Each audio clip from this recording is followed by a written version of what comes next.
And we're back for part 3 of the collection. Yeah. Uh, Now that I've got all the sports games out of the way and all the wrestling games, we can finally get into some of the good stuff, if you know what I mean. Also, this is part 3, so go and check out parts 1 and 2 before watching this, because watching part 3 and then going on watching parts 1 and 2 would just make no sense. So, yeah, but with all that said, let's get into this. First game, it's hard to get these out of the shelf. Yeah, I've heard good stuff about this. Zone of the Enders, and again, doesn't work. Yeah, this is a really, really early PlayStation 2 game, and I've heard there's a HD collection on the PS3, so I might pick that up. And like, it comes with a demo for Metal Gear Solid 2, which is awesome as well. But yeah, it doesn't work, but hey, it's in the collection, so yeah. Here's a game which I'm really surprised no one talks about. Quake 3 Revolution. Yeah, I don't know why people talk about this. It's not exactly like, well, it's not like a campaign mode, more just a collection of mini games, which I'll admit are quite fun to play actually. Yeah, and yeah, brilliant. Yeah, I don't know why people don't talk about this game. I thought it was pretty damn fun. So yeah, I tried it out. Didn't think it was amazing, but yeah, pretty damn good game. Give it a go. Pretty fun. This, on the other hand, I didn't like. Siphon Filter the Omega Stream.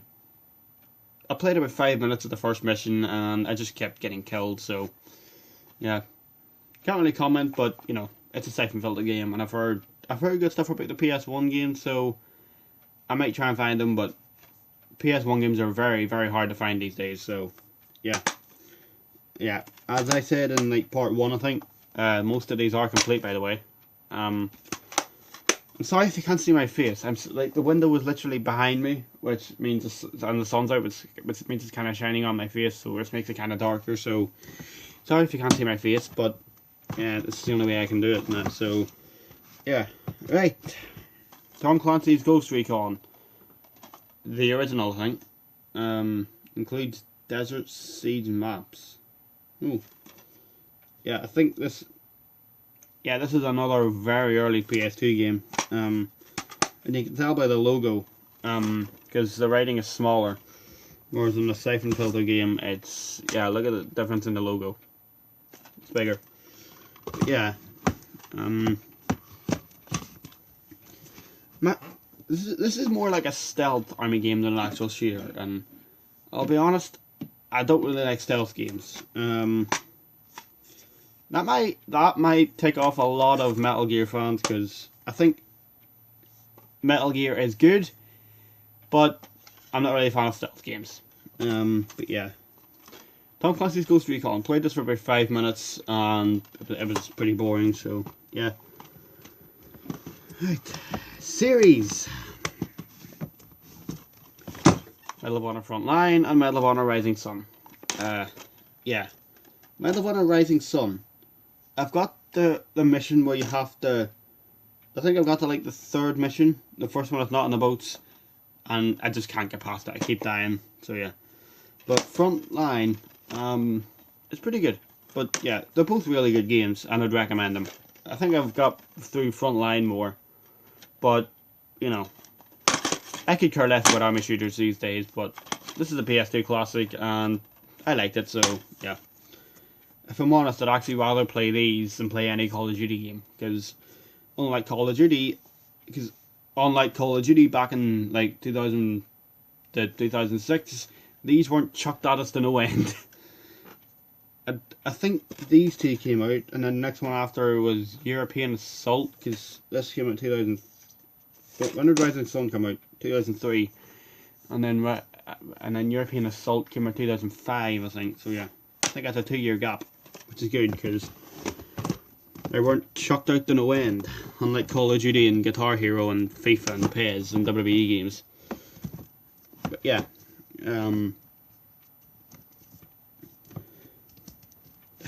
And the last army shooter here, SOCOM US Navy SEALs. Again, we've also heard very good stuff about. I've heard people like these. Not complete, unfortunately. I've heard good stuff about. Yeah, but I've heard really, really good stuff about this series.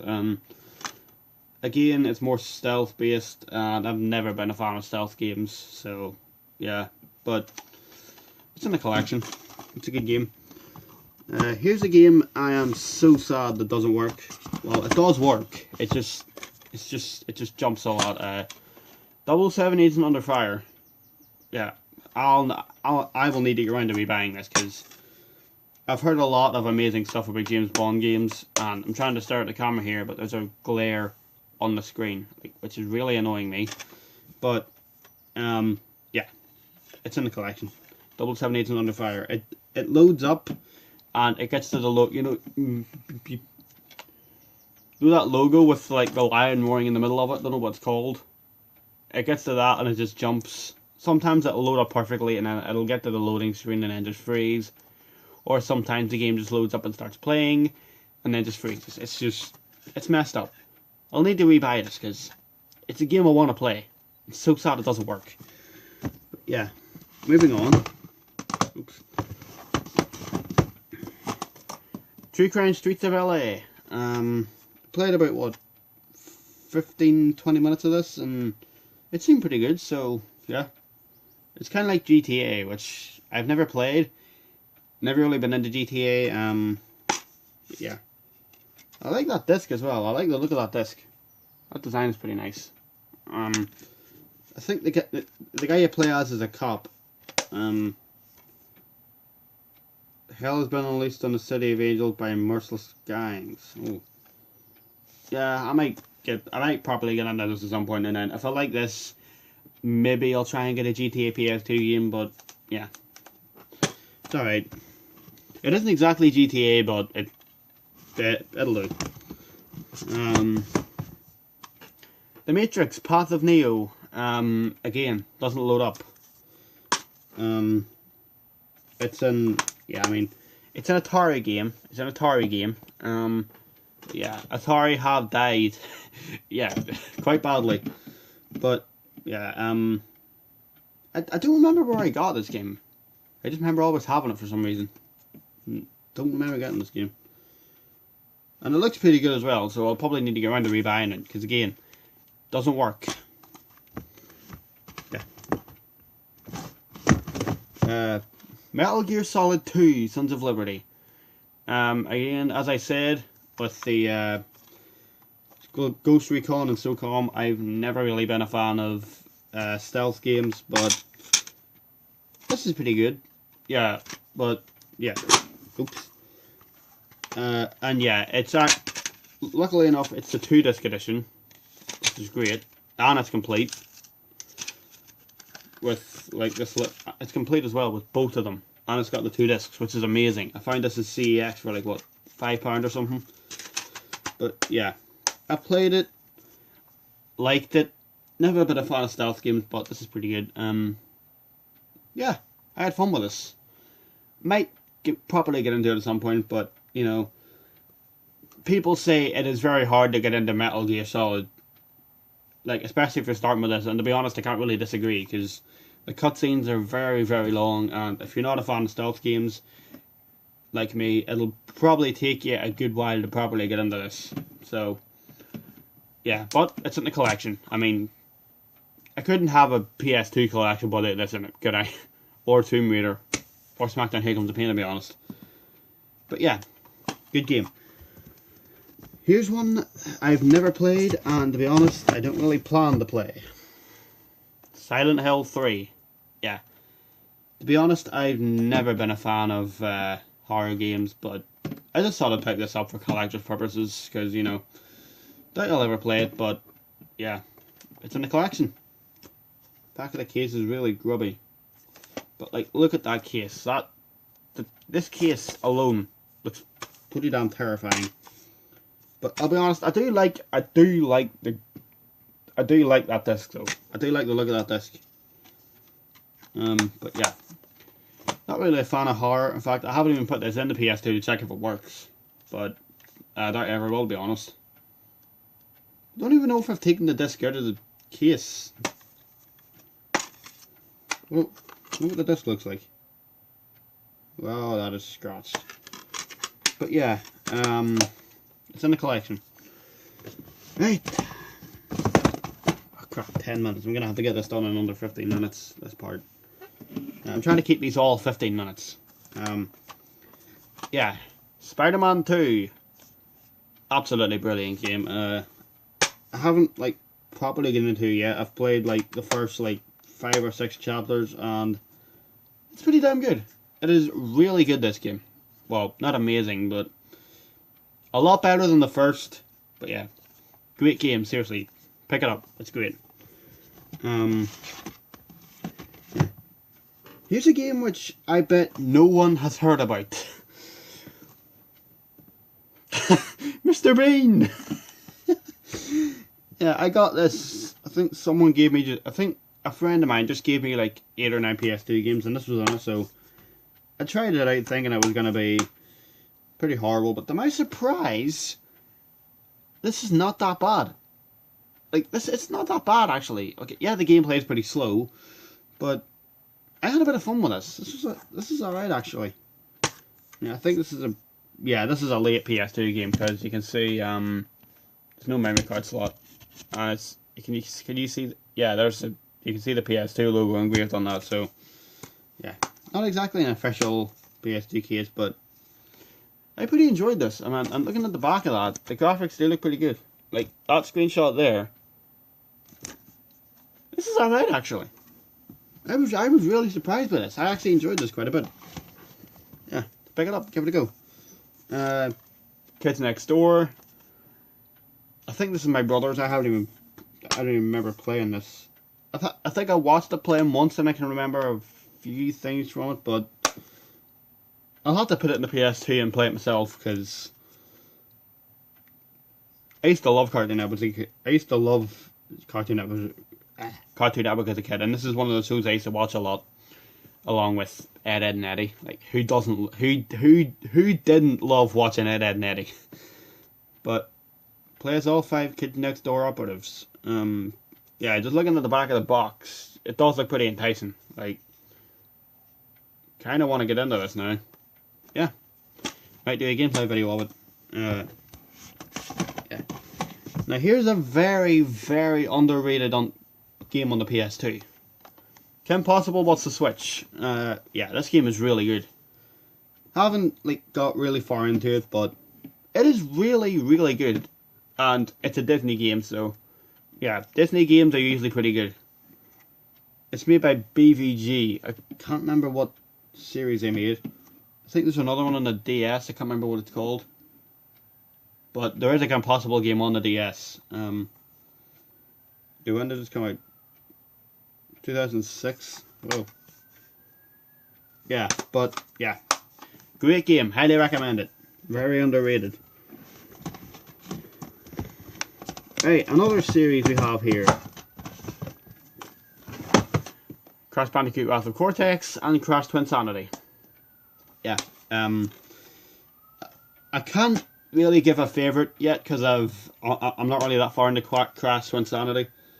But one thing I was glad to get rid of in Crash Twinsanity was the Cavern Catastrophe level. That was a nightmare. That was a nightmare for me to play, because your Crash and Cortex, it's that move there, the roller brawl.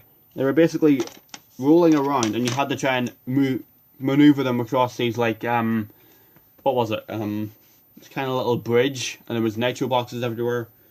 And there was this part where you had to use them, you had to spin them to get up these little platforms, and you had to ring bells. There was this drill chasing you, and you had to go up these elevators and hit these bells to trigger a downfall. But you then had to stop, and I actually had to get my brother to beat it for me.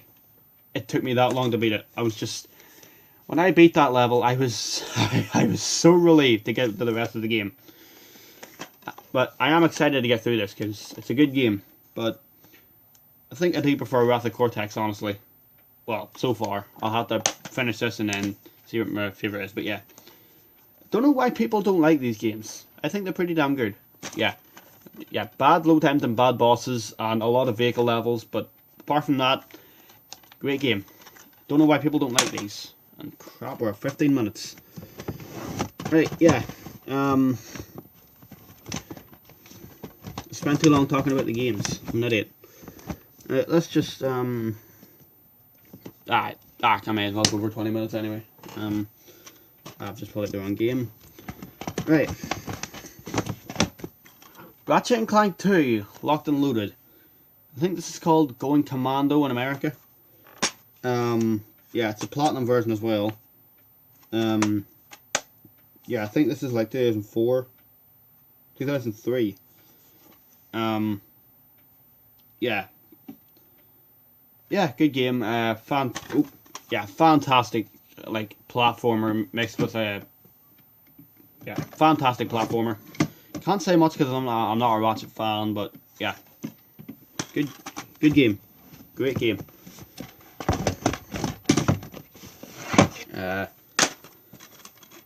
Tai 1 and Tai 2.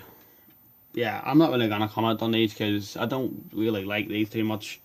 I don't think they're bad in any way. Like, I think they're okay, but I didn't really enjoy them very much. So yeah, and I'm just trying to rush these. Yeah, I'm starting to rush because we're getting to 17 minutes here. So, and yeah, there's 4 games left in this part. So yeah, another damn series. SpongeBob Revenge of the Flying Dutchman and SpongeBob Creature from the Krusty Krab. Haven't played this, so I'm gonna put this back. I can't comment on it. But this one, I played this for what, like 40 minutes maybe, and it wasn't that bad actually. I thought it was okay. Yeah, fun game.